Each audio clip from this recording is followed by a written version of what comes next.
Phase out na ang Suzuki Raider R150 Fi, the king of underbone.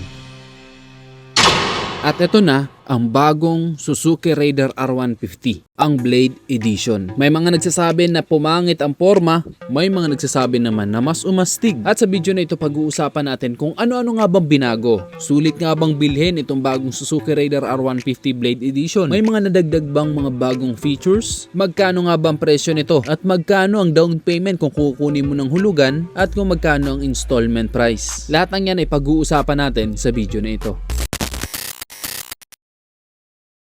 Nandito tayo ngayon sa Motor Ace Iriga City at ayan, nasa harapan natin ngayon itong Raider R150 Blade Edition. Ang tawag sa kulay nito ay Pearl Bright Ivory. Maganda ang kanyang color combination, parang color cream na merong color gray, na merong color gold, then gold yung kanyang mugs. So modern din yung kanyang design. Parang mas bulky na itong tingnan ngayon kumpara doon sa mga previous version. At ang una nga natin mapapansin dito, yung kanyang mga signal lights dito sa harapan ay nakalawit na. Ganon din dito sa likuran. Nakalabas na yung kanyang mga turn signal lights. Ang maganda naman kapag ganito, mas kitang-kita o mas visible. So kapag liliko tayo sa kanan, sa kaliwa, mas makikita agad ng nasa harapan at ng nasa likuran. Pero marami ang nagsasabing ang sagwa raw dahil nakalabas. Mas maganda daw yung previous version dahil compact at mas astig tingnan. Pero meron kasing rason ang Suzuki kung bakit ginawa yan. For safety na din syempre ng ating mga riders. Dahil kapag ganitong nakalabas, mas kitang-kita. Pansinin ninyo sa mga bagong motorsiklo ngayon na nilalabas, diba? Halos lahat naman nakahiwalay na yung mga turn signal lights doon sa headlight para mas visible nga naman talaga. Actually 2 years ago na mula nang nilabas ito sa Indonesia. Ganito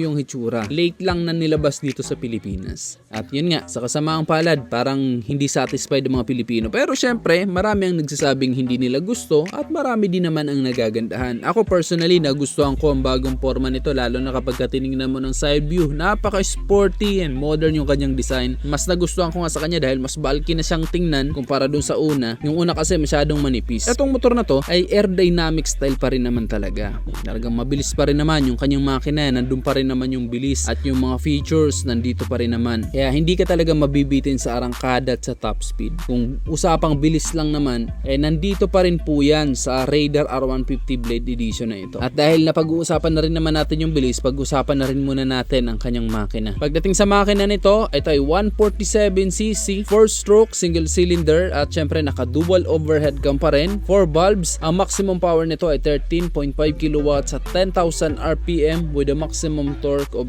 13.8 Newton meter at 8,500 RPM. Then of course ito ay fuel injected, so matipid pa rin sa gasolina, naka liquid cooled at ito ay naka mechanical 6-speed multi-brake. At ito ay meron ng sleeper clutch assist system. Kung sa Yamaha meron assist and sleeper clutch, ito naman ay sleeper clutch assist system. Parang biniliktad lang pero same lang naman yung function. Then isa pa sa pinagmamalaki ng Suzuki, equip ito ng Suzuki Eco Performance. Na kahit malakas ang makina ay nandun pa rin yung fuel efficiency. At ang average fuel consumption nito ayon sa Suzuki ay 43.4 km per liter. So matipid nga at perfect din talaga pang araw-araw ang motor na ito. Kaya kahit maliit ang kanyang fuel capacity na 4 liters, matagal-tagal din bago ka maubusan ng gasolina kung magpapa-full tank ka dahil matipid din naman siya sa gas. Then very lightweight lang naman ito, 112 kilos, kaya hindi mahirap i-maniobra at hindi mahirap ilusot-lusot dahil manipis pa rin naman siya, bulky lang siya ng kaunti doon sa una. Then perfect pa rin naman siya sa mga average height ng Filipino rider dahil ang seat height naman nito ay 765mm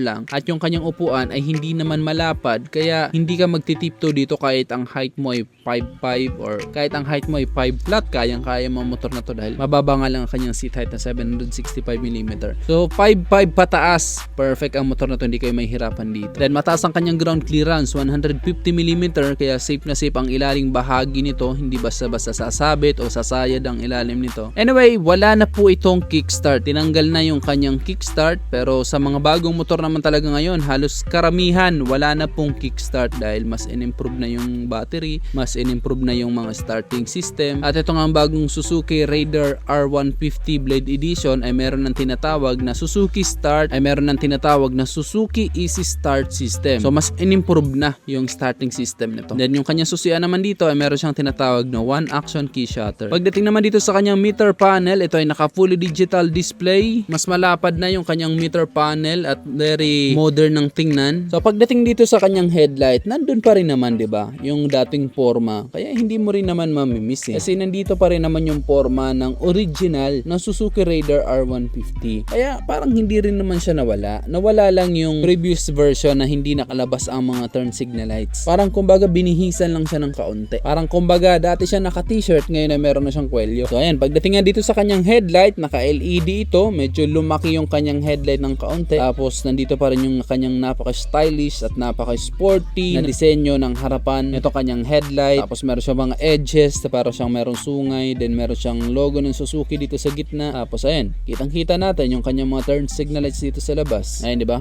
Astig pa rin yung kanyang forma dito sa harapan. Tapos dito naman sa kanyang taillight, ayan, patulis ito. Tapos yung kanyang mga turn signal lights, ayan, nakalabas nga ito. Bulb type naman yung kanyang taillight at yung kanyang mga turn signal lights ay bulb type din. Sayang lang, hindi ma-activate ito dahil hindi pa nakakabit yung battery. Anyway, kapag tinignan natin siya dito sa side view, mapapansin natin meron siyang tinatawag na air slicing aggressive design. So medyo nagkaroon siya ng umbok dito sa harapan. Tapos nandyan meron siya dito mga decals ng Suzuki. Meron siya ditong storage, kaya meron ka ng paglalagyan ng gloves mo or ng wallet mo or ng mga barya-barya, mga coins, meron ka na paglalagyan dito. Plus, meron na itong built-in charging port. So pwede ka na mag-charge ng cellphone mo. Yun nga lang, wala kang paglalagyan ng cellphone dahil sinubukan ko, hindi kasya ang cellphone dito. Itong cellphone na sinubukan ko, ito ay iPhone 13. Medyo maliit lang itong phone na to kumpara sa ibang cellphone at hindi siya kasya. Tumutukod, kaya hindi rin makakapaglagay ng cellphone dito sa loob. Siguro mga keypad kasya dito pero wala naman ang gumagamit nun. So kung mag-charge ka ng cellphone mo, either inakalawit na lang yung wire at nilagay mong phone sa bulsa mo or sa jacket mo para makapag-charge ka habang umaandar or habang nakalagay sa cellphone holder kung lalagyan mo ito ng cellphone holder. Pagdating naman sa mga gulong nito, ang sukat ng kanyang gulong dito sa harapan ay 70 by 90 by 17. Sa likod naman ay 80 by 90 by 17. Then of course ito ay naka-tubeless. Pagdating naman sa kanyang preno, ito ay naka-disc brake pareho. Disc brake sa harapan, disc brake sa likuran. Dito sa harapan naka 2 piston caliper ito kaya malakas ang braking power. Pero ito ay hindi pa naka-ABS o hindi pa naka-anti-lock braking system. Standard pa rin ang kanyang braking power. Standard pa rin ang kanyang braking system. So hindi pa ito naka-ABS itong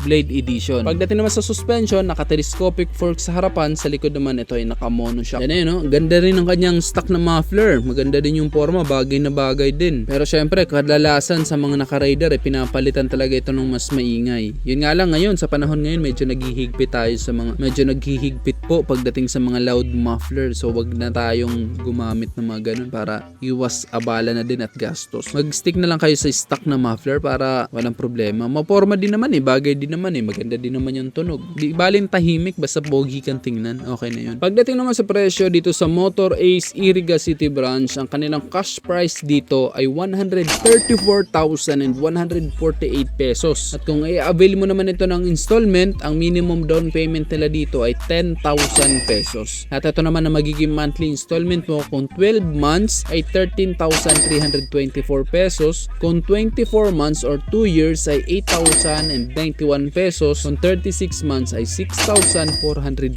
pesos. At meron ka ng Suzuki Raider R150 Blade Edition na napakaangas, di ba? Astig yung kanyang forma. Pag nakita nyo to sa personal, mas ma-appreciate nyo yung kanyang design, yung kanyang forma. Masasabi nyo ring astig. Siguro sa picture at sa video, maraming nagsasabi ng pangit tingnan ang sagwa tingnan, lalo na't nakalabas yung mga turn signal lights. Pero kung sa personal nyo makita, magagandahan kayo sa motor na to. Napakaganda niya sa personal, astig and sporty din talaga. Kaya masasabi kong sulit din naman ang pera mo dito kung ang hanap mo ay speed at performance.